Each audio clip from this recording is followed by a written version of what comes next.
ಆತ್ಮೀಯ ವಿದ್ಯಾರ್ಥಿಗಳೇ, ದಿನಾಂಕ 15/2/2025 ನಡೆದಂತಹ ಮೊರಾರ್ಜಿ ಪರೀಕ್ಷೆಯ ಪ್ರಶ್ನೋತ್ತರಗಳನ್ನು ಚರ್ಚಿಸೋಣ. ನಾನು ಬಳಸುತ್ತಿರುವಂಥ ಪ್ರಶ್ನೆ ಪತ್ರಿಕೆಯ ವರ್ಷನ್ ಕೋಡ್ ಯಾವುದಂದರೆ B2. ಪ್ರಶ್ನೆ ಸಂಖ್ಯೆ 1. ಆದೇಶ ಸಂಧಿಯಲ್ಲಿ ಸಾಮಾನ್ಯವಾಗಿ ಕ ತಪಗಳಿಗೆ ಆದೇಶವಾಗಿ ಬರುವಂತಹ ಅಕ್ಷರಗಳು ಯಾವಂತ ಕೇಳಿದ್ದಾರೆ. ಇದರ ಸರಿಯಾದ ಉತ್ತರ ಆಪ್ಷನ್ ನಂಬರ್ 3 ಗ, ದ, ಬ. ಕ ವ್ಯಂಜನಕ್ಕೆ ಗ ವ್ಯಂಜನ ಆದೇಶವಾಗಿ ಬರ್ತದೆ. ತ ವ್ಯಂಜನಕ್ಕೆ ದ ವ್ಯಂಜನ ಆದೇಶವಾಗಿ ಬರ್ತದೆ. ಹಾಗೂ ಪ ಅನ್ನುವಂಥ ವ್ಯಂಜನಕ್ಕೆ ಬ ಆದೇಶವಾಗಿ ಬರ್ತದೆ. ಹೀಗಾಗಿ ಇದನ್ನು ಗದಭಾದೇಶ ಸಂಧಿ ಅಂತ ಹೇಳಿಯೂ ಕೂಡ ಕರೆಯುವುದು ಉಂಟು. ಇನ್ನು ಪ್ರಶ್ನೆ ಸಂಖ್ಯೆ 2. B.V. ಕಾರಂತರವರು ರವೀಂದ್ರನಾಥ್ ಟ್ಯಾಗೋರ್ ಅವರ ಈ ಭಾಷೆಯ ನಾಟಕವನ್ನು ಪಂಜರಶಾಲೆ ಎಂದು ಕನ್ನಡಕ್ಕೆ ಅನುವಾದಿಸಿದ್ದಾರೆ ಅಂತ ಕೇಳಿದ್ದಾರೆ. ಇದರ ಸರಿಯಾದ ಉತ್ತರ ಯಾವುದು ಅಂದರೆ ಬಂಗಾಳಿ ಭಾಷೆಯಿಂದ ಇದನ್ನು ಕನ್ನಡ ಭಾಷೆಗೆ B.V. ಕಾರಂತವರು ಅನುವಾದ ಮಾಡಿದ್ದಾರೆ. ಈಗ ರವೀಂದ್ರನಾಥ್ ಟ್ಯಾಗೋರ್ ಅವರು ಪಶ್ಚಿಮ ಬಂಗಾಳದವರು, ಅವರ ಮಾತೃಭಾಷೆ ಬಂಗಾಳಿ. ಹೀಗಾಗಿ ಅವರು ತಮ್ಮ ಮಾತೃಭಾಷೆಯಲ್ಲಿ ಆ ನಾಟಕವನ್ನು ಬರೆದಿದ್ದಾರೆ. ಆ ನಾಟಕವನ್ನು ಕನ್ನಡಕ್ಕೆ B.V. ಕಾರಂತವರು ಇದನ್ನು ಅನುವಾದ ಮಾಡಿದ್ದಾರೆ. ಹಾಗೆ ಸರಿಯಾದ ಉತ್ತರ ಬಂಗಾಳಿ. ನೆಕ್ಸ್ಟ್ ಪ್ರಶ್ನೆ ಸಂಖ್ಯೆ 3. ನಿಮ್ಮ ಊರಿನ ರಸ್ತೆ ದುರಸ್ತಿ ಮಾಡಲು ಗ್ರಾಮ ಪಂಚಾಯಿತಿಗೆ ಬರೆಯುವ ಪತ್ರವು ಈ ವಿಧದ ಪತ್ರವಾಗಿದೆ. ನೋಡಿ, ಇದು ಪತ್ರಗಳ ವಿಧಗಳು ಅನ್ನುವಂತಹ ಒಂದು ವ್ಯಾಕರಣಾಂಶದ ಮೇಲೆ ಬಂದಂಥ ಪ್ರಶ್ನೆ. ಸಾಮಾನ್ಯವಾಗಿ ವೈಯಕ್ತಿಕ ಪತ್ರ ಅಂದರೆ ಒಬ್ಬ ವ್ಯಕ್ತಿ ವೈಯಕ್ತಿಕ ಕಾರಣಗಳನ್ನು ಬಳಸಿ ಕುಟುಂಬದ ಸದಸ್ಯರಿಗೆ ಅಥವಾ ತಂದೆ ತಾಯಿಗೆ ಬರೆಯುವಂಥ ಪತ್ರವಾಗಿರುತ್ತದೆ. ಜಾಹೀರಾತು ಅಂದರೆ ಒಂದು ವಸ್ತುವಿನ ಬಗ್ಗೆ ಅಡ್ವರ್ಟೈಸ್ಮೆಂಟ್ ಮಾಡುವಂಥ ಪತ್ರವಾಗಿರ್ತದೆ. ಮತ್ತು ಪತ್ರಿಕಾ ವರದಿ ಪತ್ರ ಅಂತಂದಾಗ ಪತ್ರಿಕೆಯಲ್ಲಿ ಒಂದು ಯಾವುದೋ ವಿಷಯದ ಬಗ್ಗೆ ವರದಿಯನ್ನು ಕೊಡೋದಾಗಿರ್ಬೋದು, ಆ ರೀತಿಯ ಪತ್ರಗಳಾಗಿರ್ತದೆ. ಆಮೇಲೆ ಮನವಿ ಪತ್ರ ಅನ್ನುವಂಥದ್ದು ಇದು ಸರಿಯಾದಂಥ ಉತ್ತರ ಆಗಿದೆ. ಯಾಕೆಂದರೆ ಊರಿನ ರಸ್ತೆಯನ್ನು ದುರಸ್ತಿ ಮಾಡಿ ಅಂತೇಳಿ ವಿನಂತಿ ಪೂರ್ವಕವಾಗಿ ಕೊಟ್ಟಂಥ ಒಂದು ಮನವಿಯಾಗಿರ್ತದೆ. ಹಾಗಾಗಿ ಇದನ್ನು ಮನವಿ ಪತ್ರ ಅಂತ ಕರೀತಾರೆ. ಇನ್ನು ನಾನಾರ್ಥಕವನ್ನು ಕೇಳಿದ್ದಾರೆ. ಪ್ರಶ್ನೆ ಸಂಖ್ಯೆ 4. ದಂಡ ಪದದ ನಾನಾರ್ಥಕ ಸರಿಯಾದ ಜೋಡಿ ಯಾವುದು ಅಂತಂದರೆ, ಒಂದು ರೀತಿ ದಂಡನೆ ಅಥವಾ ದಂಡ ಅಂತಂದರೆ ಶಿಕ್ಷೆ ಆಗ್ತದೆ. ಇನ್ನೊಂದು ಮಂತ್ರದಂಡ ಅಂತ ನೀವು ಕೇಳಿರ್ಬೋದು. ಕೋಲು ಅನ್ನುವಂಥದ್ದು ಕೂಡ ಸರಿಯಾದ ಉತ್ತರ. ಹೀಗಾಗಿ 4ನೇ ಪ್ರಶ್ನೆಗೆ ಸರಿಯಾದಂಥ ಉತ್ತರ ಆಪ್ಷನ್ ನಂಬರ್ 1 ಶಿಕ್ಷೆ ಮತ್ತು ಕೋಲು. ಪ್ರಶ್ನೆ ಸಂಖ್ಯೆ 5. ಅಂಬಿಕಾ ತನಯದತ್ತ ಎಂಬುದು ಈ ಕವಿಯ ಕಾವ್ಯನಾಮ. ಕವಿ ಮತ್ತು ಕಾವ್ಯನಾಮ ಇವುಗಳು ಪ್ರತಿ ಪ್ರಶ್ನೆ ಪತ್ರಿಕೆಯಲ್ಲಿ ಬರುವಂಥ ಸಾಮಾನ್ಯ ಒಂದು ಪ್ರಶ್ನೆಯಾಗಿದೆ. ಹಾಗಾದರೆ ಕುವೆಂಪು ಅನ್ನುವಂಥದ್ದು ಈಗಾಗಲೇ ಇದು ಕಾವ್ಯನಾಮವಾಗಿಯೇ ಇದೆ. ಥರ ಕುವೆಂಪು ಅನ್ನುವಂಥದ್ದು ಕಾವ್ಯನಾಮವಾಗಿಯೇ ಇಲ್ಲಿ ಕೊಟ್ಟಿದ್ದಾರೆ. ಇದು ಕುಪ್ಪಳ್ಳಿ ವೆಂಕಟಪ್ಪನ ಮಗ ಪುಟ್ಟಪ್ಪ ಅನ್ನುವಂಥದ್ದಾಗ್ತದೆ. ಆಮೇಲೆ ದ ರಾ ಬೇಂದ್ರೆ ಅನ್ನುವಂಥದ್ದು ಅಂಬಿಕಾ ತನಯದತ್ತ. ದ ರಾ ಬೇಂದ್ರೆಯವರ ಕಾವ್ಯನಾಮ ಯಾವುದಂದರೆ ಅಂಬಿಕಾ ತನಯದತ್ತ ಎಂಬುದಾಗ್ತದೆ. ಹಾಗಾದರೆ ಸಿದ್ದಯ್ಯ ಪುರಾಣಿಕ ಅವ್ರದ್ದು ಏನಾಗ್ತದೆ ಅಂತಂದ್ರೆ ಇದು ಕಾವ್ಯಾನಂದ ಆಗ್ತದೆ. ಸಿದ್ದಯ್ಯ ಪುರಾಣಿಕ ಅವರ ಕಾವ್ಯನಾಮ ಕಾವ್ಯಾನಂದ ಆಗ್ತದೆ. ಮತ್ತು ದಿನಕರ್ ದೇಸಾಯಿ ಅವ್ರನ್ನ ಚುಟುಕುಗಳ ಬ್ರಹ್ಮ ಅಂತ ಕೂಡ ಕರೀತಾರೆ. ನಂತರದಲ್ಲಿ ಪ್ರಶ್ನೆ ಸಂಖ್ಯೆ 6. ಎತ್ತುಗಳು ಗದ್ದೆಯಲ್ಲಿ ನೇಗಿಲನ್ನು ಎಳೆಯುವವು. ಈ ವಾಕ್ಯದಲ್ಲಿರುವಂಥ ಕ್ರಿಯಾಪದ ಗುರುತಿಸಿ ಅಂತ ಹೇಳಿದ್ದಾರೆ. ಕ್ರಿಯಾಪದ ಅಂತಂದಾಗ ಅಲ್ಲಿ ಕ್ರಿಯೆ ನಡೆದಿರುವುದನ್ನು ಸೂಚಿಸುವಂತಹ ಪದವಾಗಿರ್ತದೆ. ಹಾಗಾದರೆ ಸರಿಯಾದಂಥ ಉತ್ತರ ಯಾವುದು ಅಂದರೆ ಎಳೆಯುವವು. ಪ್ರಶ್ನೆ ಸಂಖ್ಯೆ 6ಕ್ಕೆ ಆಪ್ಷನ್ ನಂಬರ್ 4 ಇದ್ದ ರೈಟ್ ಆನ್ಸರ್. ನೆಕ್ಸ್ಟ್ ಕ್ವೆಶ್ಚನ್ ನೋಡಿದಾಗ ಪ್ರಶ್ನೆ ಸಂಖ್ಯೆ 7. ಮಹೇಂದ್ರ ಮಾರುಕಟ್ಟೆಗೆ ಹೋಗುತ್ತಾನೆ. ಈ ವಾಕ್ಯದಲ್ಲಿರುವಂಥ ವರ್ತಮಾನಕಾರಕ ಪ್ರತ್ಯಯ. ಇದು ಕಾಲಗಳಿಗೆ ಸಂಬಂಧಿಸಿದಂಥ ಪ್ರಶ್ನೆ. ಕಾಲಗಳಲ್ಲಿ ಭೂತಕಾಲ, ವರ್ತಮಾನ ಕಾಲ ಮತ್ತು ಭವಿಷ್ಯತ್ ಕಾಲ ಅಂತೇಳಿ 3 ಕಾಲಗಳನ್ನು ಗಮನಿಸ್ತೀವಿ. ಹಾಗೆಯೇ ಆ 3 ಕಾಲಗಳಿಗೆ ಒಂದೊಂದು ಪ್ರತ್ಯಯಗಳನ್ನು ನಾವು ಗಮನಿಸ್ತೀವಿ. ಇಲ್ಲಿ ನೋಡಿ, ಪ್ರಶ್ನೆ ಸಂಖ್ಯೆ 7ಕ್ಕೆ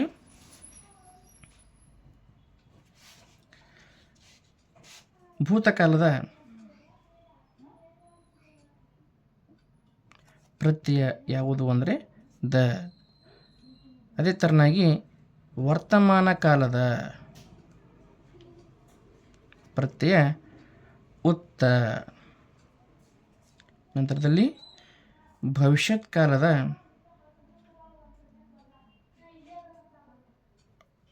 ಪ್ರತ್ಯಯ ಯಾವುದು ಅಂದರೆ ವ ಅಥವಾ ವ ಅಥವಾ ವ ಅನ್ನುವಂಥದ್ದು ಆಗ್ತದೆ. ಇಲ್ಲಿ ಮಹೇಂದ್ರ ಮಾರುಕಟ್ಟೆಗೆ ಹೋಗುತ್ತಾನೆ, ಇದರೊಳಗೆ ಏನಿದೆ ಅಂದಾಗ ಉತ್ತ.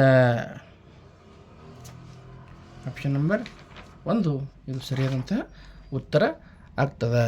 ಇನ್ನು ಪ್ರಶ್ನೆ ಸಂಖ್ಯೆ 8, ಹುಡುಗನು ಹಣ್ಣನ್ನು ತಿನ್ನನು. ಇಲ್ಲಿ ನೋಡಿ, ಇದನ್ನು ಬಹುವಚನ ರೂಪದಲ್ಲಿ ಬರೆದಾಗ ಈ ವಾಕ್ಯವನ್ನು ವರ್ತಮಾನ ಕಾಲದ ಬಹುವಚನ ರೂಪ ಅಂತ ಕೇಳಿದ್ದಾರೆ.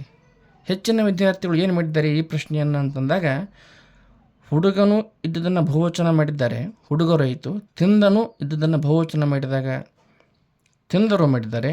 ಹಣ್ಣನ್ನು ಇದ್ದುದನ್ನು ಹಣ್ಣುಗಳನ್ನು ಮಾಡಿದ್ದಾರೆ. ಹಾಗಾದರೆ ಇದಕ್ಕೆ ಹುಡುಗರು ಹಣ್ಣುಗಳನ್ನು ತಿಂದರು ಅಂತ ಹೇಳಿ ಆಪ್ಷನ್ ನಂಬರ್ 2 ಇದನ್ನು ಸರಿಯಾದಂಥ ಆಯ್ಕೆ ಅಂತ ಹೇಳಿ ಹಾಕಿದ್ದಾರೆ. ಹಾಗಾದರೆ ಇದು ತಪ್ಪು. ಏಕೆಂದರೆ ಅವರಿಲ್ಲಿ ವರ್ತಮಾನದ ಬಹುವಚನ ಕೇಳಿದ್ದರಿಂದ ಇದರ ಸರಿಯಾದ ಉತ್ತರ ಏನಾಗ್ತದೆ ಅಂದರೆ ಉತ್ತ ಬರಬೇಕು. ಈಗಾಗಲೇ ನಾವು ಪ್ರಶ್ನೆ ಸಂಖ್ಯೆ 7ರಲ್ಲಿ ಏನು ಗಮನಿಸಿದ್ದೀವಲ್ಲ, ವರ್ತಮಾನದ ಪ್ರತ್ಯಯ ಉತ್ತ ಅಂಥೇಳಿ. ಹಾಗಾಗಿ ವರ್ತಮಾನದ ಪ್ರತ್ಯಯ ಉತ್ತ ಅನ್ನುವಂಥದ್ದು ಈ ಶಬ್ದದಲ್ಲಿ ನಾವು ಸೇರಿಸಬೇಕು, ಕ್ರಿಯಾಪದದಲ್ಲಿ ಸೇರಿಸಬೇಕು. ಹಾಗಾದರೆ ಹುಡುಗರು ಹಣ್ಣುಗಳನ್ನು ತಿನ್ನುತ್ತಾರೆ, ಇದು ಸರಿಯಾದಂಥ ಉತ್ತರ. ಇನ್ನು ಪ್ರಶ್ನೆ ಸಂಖ್ಯೆ 9, ಇವುಗಳಲ್ಲಿ ಗುಂಪಿಗೆ ಸೇರದ ಪದವನ್ನು ಗುರುತಿಸಿ ಅಂತ ಕೇಳಿದ್ದಾರೆ. ನೋಡಿ, ಕೊಳಕು, ಗಲೀಜು, ಮಲಿನ ಈ ಮೂರು ಏನಪ್ಪ ಅಂದರೆ ಸಮಾನಾರ್ಥಕ ಪದಗಳು, ಹೊಲಸು ಅನ್ನುವಂಥ ಅರ್ಥವನ್ನು ಕೊಡ್ತದೆ. ಹಾಗಾದರೆ ಸ್ವಚ್ಛತೆ ಅನ್ನುವಂಥದ್ದು ಈ ಮೂರೂ ಪದಗಳಿಗೆ ವಿರುದ್ಧ ಪದವಾಗ್ತದೆ. ಈ ಮೂರು ಒಂದು ಗುಂಪಾದರೆ ಇದು ಒಂದೇ ಏನಾಗ್ತದೆ ಅಂದರೆ ಬೇರೆ ಪದವಾಗ್ತದೆ. ಹೀಗಾಗಿ ಸ್ವಚ್ಛತೆ ಅನ್ನುವಂಥದ್ದು ಸರಿಯಾದ ಉತ್ತರ. ಇನ್ನು ಪ್ರಶ್ನೆ ಸಂಖ್ಯೆ 10, ಕಂಠವು ಬಿಗಿದು ಬಂತು. ಈ ನುಡಿಗಟ್ಟಿನ ಅರ್ಥ ಏನಪ್ಪ ಅಂತಂದರೆ ಆಪ್ಷನ್ ನಂಬರ್ 4 ದುಃಖ ಉಮ್ಮಳಿಸಿ ಬರುವುದು, ಇದು ಸರಿಯಾದಂಥ ಉತ್ತರ ಆಗ್ತದೆ. ಇನ್ನು ಪ್ರಶ್ನೆ ಸಂಖ್ಯೆ 11, ಅಡ್ಡ ಮರದಲ್ಲಿ ಬೊಡ್ಡ ಕುಳಿತಿದ್ದಾನೆ, ನಾನು ಯಾರು, ಈ ಒಗಟನ್ನು ಬಿಡಿಸಿ ಅಂತ ಕೇಳಿದ್ದಾರೆ. ಇದಕ್ಕೆ ಕೆಲವು ವಿದ್ಯಾರ್ಥಿಗಳು ಹಲಸಿನ ಹಣ್ಣು ಅಂತ ಹಾಕಿದ್ದಾರೆ, ಕುಂಬಳಕಾಯಿ ಅಂತ ಹಾಕಿದ್ದಾರೆ. ಇಲ್ಲಿ ಗಮನಿಸಿದಾಗ ಮರ ಅಂತ ಕೊಟ್ಟಿದ್ದಾರೆ. ಹಾಗಾದರೆ ಕುಂಬಳಕಾಯಿ ಬರುವುದಿಲ್ಲ. ಸೂರ್ಯಕಾಯಿ ಕೂಡ ಬಳ್ಳಿಯಲ್ಲಿ ಬೀಳ್ತಿದೆ, ಇದು ಕೂಡ ಬರುವುದಿಲ್ಲ. ಹಲಸಿನ ಹಣ್ಣು ಅಥವಾ ತೆಂಗಿನಕಾಯಿ ಅನ್ನುವಂತಹ ಗೊಂದಲದಲ್ಲಿದ್ದಾಗ ಇದಕ್ಕೆ ಸಮೀಪದಲ್ಲಿ ಇರುವಂಥ ಉತ್ತರ ಯಾವುದು ಅಂದರೆ ತೆಂಗಿನಕಾಯಿ ಅಂತ ಹೇಳಿ ನಾವು ಗಮನಿಸಬೇಕು. ಹಾಗಾಗಿ ಇದರ ಸರಿಯಾದಂಥ ಉತ್ತರ ತೆಂಗಿನಕಾಯಿ. Option number 2 is the right answer ಆಗಬಹುದು. ಇನ್ನು ಪ್ರಶ್ನೆ ಸಂಖ್ಯೆ 12, ಅಕ್ಕಿಯು ಹಾರಿ ಹೋಗಿ ಅಕ್ಕಿಯನ್ನು ತಿಂದಿತು. ಈ ವಾಕ್ಯದ ಸರಿಯಾದ ರೂಪ ಯಾವುದು ಅಂತ ಕೇಳಿದಾಗ, ಅಕ್ಕಿ ಅನ್ನುವಂಥದ್ದು ತಿನ್ನುವಂಥ ಧಾನ್ಯ, ಇದು ಕೂಡ ತಿನ್ನುವಂಥ ಧಾನ್ಯ. ಅಕ್ಕಿಯನ್ನು ತಿಂದಿತು ಈ ಶಬ್ದ ಸರಿಯಾಗಿದೆ. ಆದರೆ ಅಕ್ಕಿಯು ಆರಿ ಹೋಗಿ ಅಕ್ಕಿ ಆರಿತು ಅನ್ನುವಂಥ ಅಕ್ಕಿಯು ಆರಿ ಅನ್ನುವಂಥದ್ದು ಇದು ಸರಿಯಾದಂಥ ಕ್ರಮ ಅಲ್ಲ. ಹಾಗಾದರೆ ಸರಿಯಾದ ಕ್ರಮ ಯಾವುದು ಅಂದರೆ ಹಕ್ಕಿಯು ಹಾರಿ, ಇದು ಹೋಗಿ ಏನಾಗಬೇಕು ಹ ಆಗಬೇಕು, ಇದು ಕೂಡ ಹ ಆಗಬೇಕು. ಹಕ್ಕಿಯು ಹಾರಿ ಹೋಗಿ ಅಕ್ಕಿಯನ್ನು ತಿಂದಿತು, ಇದು ಸರಿಯಾದಂತಹ ಕ್ರಮವಾಗಿದೆ. ಹಾಗಾದರೆ option number 2 is the right answer. ಇದನ್ನು ನೋಡಿದಾಗ ಹಕ್ಕಿಯು ಹಾರಿ ಹೋಗಿ ಹಕ್ಕಿಯನ್ನು ತಿಂದಿತು, ಹೀಗಾಗಿ ತಪ್ಪಾಗ್ತದೆ, ಇದು ಕೂಡ ರಾಂಗ್. ಅಕ್ಕಿಯು ಹಾರಿ, ಇದು ಕೂಡ ತಪ್ಪಾಗ್ತದೆ. ಹಕ್ಕಿಯು ಹಾರಿ ಹೋಗಿ ಅಕ್ಕಿಯನ್ನು ತಿಂದಿತು. ನೋಡಿ, ಹಕ್ಕಿಯು ಹಾರಿ ಹೋಗಿ ಅಕ್ಕಿಯನ್ನು ತಿಂದಿತ್ತು. ಇಲ್ಲಿ ನೋಡಿ ಆರಿ, ಇದು ಕೂಡ ತಪ್ಪಾದಂಥ ಶಬ್ದ. ಇನ್ನು ಪ್ರಶ್ನೆ ಸಂಖ್ಯೆ 13, ಮಗಳು ತಂದೆಗೆ ಪತ್ರ ಬರೆದಳು. ಅಡಿಗೆರೆ ಇಳದ ಪದಗಳಿಗೆ ಲಿಂಗ ಬದಲಿಸಿ ಬರೆದಾಗ ನೋಡಿ, ಹೆಚ್ಚಿನ ವಿದ್ಯಾರ್ಥಿಗಳು ಅದನ್ನು ಏನು ತಪ್ಪಾಗಿ ಅರ್ಥೈಸ್ಕೊಂಡಿದ್ದಾರೆ ಅಂತಂದರೆ, ಮಗಳು ಇದ್ದದನ್ನು ಚೇಂಜ್ ಮಾಡಿದ್ದಾರೆ, ಮಗನೂ ಬಂದಿದೆ. ಬರೆದಳು ಅನ್ನುವುದನ್ನು ಬದಲಾಯಿಸಿ ಬರೆದನು ಮಾಡಿದ್ದಾರೆ. ಡೈರೆಕ್ಟಾಗಿ ಇದಕ್ಕೆ ಈ ಆಪ್ಷನ್ಗೆ ಮಾರ್ಕ್ ಮಾಡಿದ್ದಾರೆ. ಇವ್ರು ಏನು ಮಾಡಿದ್ದಾರೆ, ಕೇವಲ ಮಗಳು ಅನ್ನುವಂಥ ಪದವನ್ನು ಚೇಂಜ್ ಮಾಡಿದರು, ಲಿಂಗ ಬದಲಿಸಿದರು. ಬರೆದಳು ಅನ್ನುವಂಥ ಶಬ್ದವನ್ನು ಚೇಂಜ್ ಮಾಡಿದರು, ಬದಲಾವಣೆ ಮಾಡಿದರು. ಬರೆದಳು ಬರೆದನು ಮಾಡಿದರು, ಮಗನು ಮಾಡಿದರು. ಇಲ್ಲಿ ಏನು ಗಮನಿಸಬೇಕಂದ್ರೆ ತಂದೆಗೆ ಅನ್ನುವಂಥ ಶಬ್ದವನ್ನು ಗಮನಿಸಬೇಕು. ಇದನ್ನು ಕೂಡ ಲಿಂಗ ಬದಲಿಸಿ ಬರೆದಾಗ ಇದೇನಾಗ್ತದೆ, ತಾಯಿಗೆ ಅಂತ ಆಗ್ತದೆ. ಹಾಗಾದರೆ ಸರಿಯಾದ ಉತ್ತರ option number 3 is the right answer. ಮಗನು ತಾಯಿಗೆ ಪತ್ರ ಬರೆದನು. ಮೊದಲಿಗೆ ಏನು ಮಾಡ್ತಾಯಿದ್ರು, ಡೈರೆಕ್ಟಾಗಿ ಒಂದು ವರ್ಡನ್ನು ಕೊಟ್ಟು ಹುಡುಗ ಹುಡುಗಿ, ಅವನು ಅವಳು, ಈ ರೀತಿಯಾಗಿ ಲಿಂಗ ಬದಲಿಸಿ ಕೇಳ್ತಾ ಇದ್ದಾರೆ. ಚಿಕ್ಕಪ್ಪ ಚಿಕ್ಕಮ್ಮ. ಅದ್ರಿಗೆ ಏನು ಮಾಡ್ತಾಯಿದ್ದಾರೆ, ಸಾಮಾನ್ಯವಾಗಿ ಇಡೀ ವಾಕ್ಯವನ್ನು ಬದಲಾವಣೆ ಮಾಡಿ ಅಂತ ಹೇಳಿ ಕೊಡ್ತಾರೆ. ಇದು ಕೂಡ ವಾಕ್ಯ ರೂಪದಲ್ಲಿ ಕೇಳಿದಂಥ ಪ್ರಶ್ನೆ ಲಿಂಗ ಬದಲಾಯಿಸಿ ಅಂತೇಳಿ. ಆಮೇಲೆ ಬಹುವಚನ ರೂಪ, ಏಕವಚನ ಬಹುವಚನವನ್ನು ಕೂಡ ಏನು ಮಾಡ್ತಾಯಿದ್ರು, ಶಬ್ದದ ರೂಪದಲ್ಲಿ ಕೇಳ್ತಾಯಿದ್ರು. ಅವನು ಅವರು, ಹುಡುಗ ಹುಡುಗರು, ಹುಡುಗಿ ಹುಡುಗಿಯರು, ಅಕ್ಕ ಅಕ್ಕಂದಿರು, ಈ ರೀತಿಯಾಗಿ ಕೇಳ್ತಾಯಿದ್ರು. ಇಲ್ಲಿ ಏನು ಮಾಡಿದ್ದಾರೆ, ಈ ಪ್ರಶ್ನೆಯನ್ನು ಕೂಡ ವಾಕ್ಯ ರೂಪದಲ್ಲಿ ಕೊಟ್ಟು ಸಂಪೂರ್ಣ ವಾಕ್ಯವನ್ನು ಬದಲಾವಣೆ ಮಾಡಿ ಅಂತೇಳಿ ಇಲ್ಲೂ ಕೂಡ ನೋಡ್ಬೋದು, ಇದನ್ನು ಕೂಡ ನೋಡ್ಬೋದು. ಹಾಗಾದರೆ ಪ್ರಶ್ನೆ ಸಂಖ್ಯೆ 13ಕ್ಕೆ ಸರಿಯಾದಂಥ ಆನ್ಸರ್ ಮಗನು ತಾಯಿಗೆ ಪತ್ರ ಬರೆದನು. ಇನ್ನು ಪ್ರಶ್ನೆ ಸಂಖ್ಯೆ 14, ಪ್ರಕೃತಿ ಪದವನ್ನು ಬಿಡಿಸಿ ಬರೆದಾಗ ಸರಿಯಾದ ರೂಪ ಅಂತ ಪ್ರಶ್ನೆ ಕೇಳಿದ್ದಾರೆ. ಇದರ ಸರಿಯಾದಂಥ ಉತ್ತರ option number 2 is the right answer. ಇಲ್ಲಿ ಹೆಚ್ಚಿನ ವಿದ್ಯಾರ್ಥಿಗಳು ಏನು ಮಾಡಿದ್ದಾರೆ ಅಂದರೆ ಆಪ್ಷನ್ ನಂಬರ್ 3 ಹಾಕಿದ್ದಾರೆ. ಇಲ್ಲಿ ಉಚ್ಚಾರಣೆ ಮಾಡುವಾಗ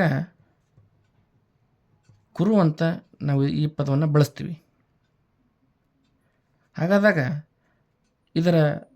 ಈ ಪದವನ್ನು ಬಿಡಿಸಿ ಬರೆದಾಗ ಕ ವ್ಯಂಜನ್ ಪ್ಲಸ್ ರು ಇಸ್ ದ ಸರಿಯಾದ ಕ್ರಮ. ಇದು ಸರಿಯಾದ ಕ್ರಮ.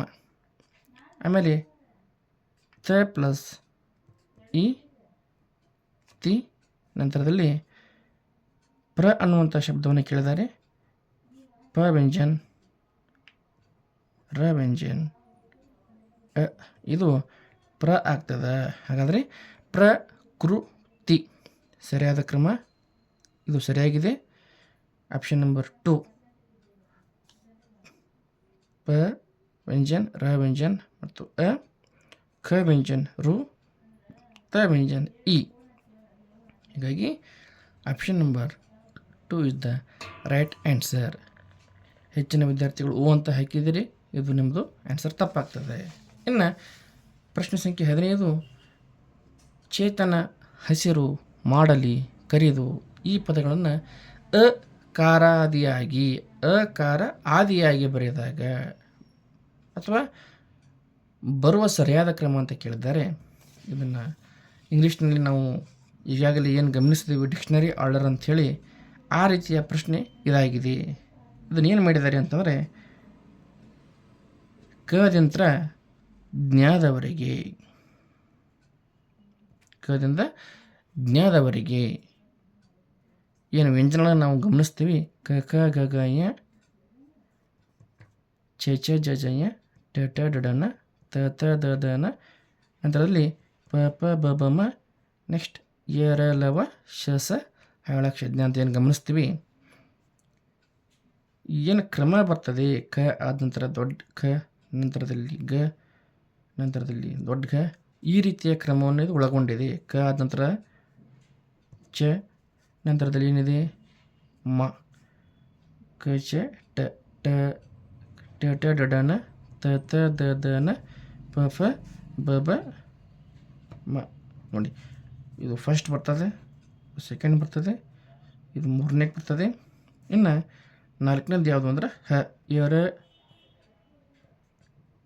ಲವ ಶ ಶ ಸ ಹ ಅನ್ನುವಂಥದ್ದು ನಾಲ್ಕನೇ ಬರ್ತದೆ. ಹೀಗಾಗಿ ಕದಿಂದ ಕರಿದು, ಚದಿಂದ ಚೇತನ, ಮದಿಂದ ಮಾಡಲಿ, ಹದಿಂದ ಹಸಿರು ಅನ್ನುವಂಥ ಕ್ರಮ ಇದು ಸರಿಯಾಗಿದೆ. ಹೀಗಾಗಿ ಆಪ್ಷನ್ ನಂಬರ್ 1 ಸರಿಯಾದ ಉತ್ತರ ಆಗ್ತದೆ. ಇನ್ನು ಪ್ರಶ್ನೆ ಸಂಖ್ಯೆ 16, ಈ ಕೆಳಗಿನ ಪದಗಳಲ್ಲಿ ವಿಸರ್ಗ ಒಳಗೊಂಡಿರುವ ಪದ.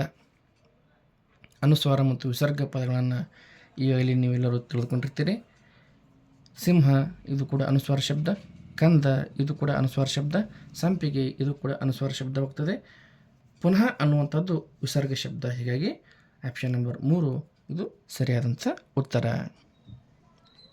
ಪ್ರಶ್ನೆ ಸಂಖ್ಯೆ 17, ಈ ಕೆಳಗಿನ ಪದಗಳಲ್ಲಿ ವಿಜಾತಿ ಒತ್ತಕ್ಷರ ಹೊಂದಿರುವ ಪದವನ್ನು ಕೇಳಿದ್ದಾರೆ. ನೋಡಿ, ಒತ್ತಕ್ಷರಗಳಲ್ಲಿ 2 ಪ್ರಕಾರಗಳು, ಒಂದು ಸಜಾತಿ ಮತ್ತು ಇನ್ನೊಂದು ವಿಜಾತಿ ಒತ್ತಕ್ಷರ. ಅಕ್ಕ, ಕ ಅನ್ನುವಂಥ ವ್ಯಂಜನಕ್ಕೆ ಕದ ಒತ್ತಕ್ಷರ ಬಂದಿದೆ, ಹೀಗಾಗಿ ಇದು ಸಜಾತಿ ಒತ್ತಕ್ಷರ ಆಯಿತು. ಇದು ಕೂಡ ಬ ಅನ್ನುವ ಶಬ್ದಕ್ಕೆ ವರ್ಣಮಾಲಿಗೆ ಬ ಒತ್ತಕ್ಷರ ಬಂದಿದೆ.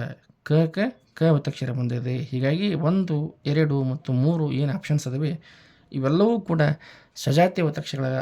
ಆದರೆ ಆಜ್ಞೆ ಅನ್ನುವಂಥದ್ದು ಜ ಅನ್ನುವಂಥ ವ್ಯಂಜನಕ್ಕೆ ಞ ಅನ್ನುವಂಥ ವ್ಯಂಜನ ಆಗಮವಾಗಿ ಬಂದಿದೆ. ಹೀಗಾಗಿ ಇದೇನಾಗ್ತದೆ, ವಿಜಾತಿ ಆಗ್ತದೆ, ವಿಜಾತಿ ಒತ್ತಕ್ಷರ ಆಗ್ತದೆ. ಹೀಗಾಗಿ 4 ಆಜ್ಞೆ ಅನ್ನುವಂಥದ್ದು ಸರಿಯಾದಂಥ ಉತ್ತರ.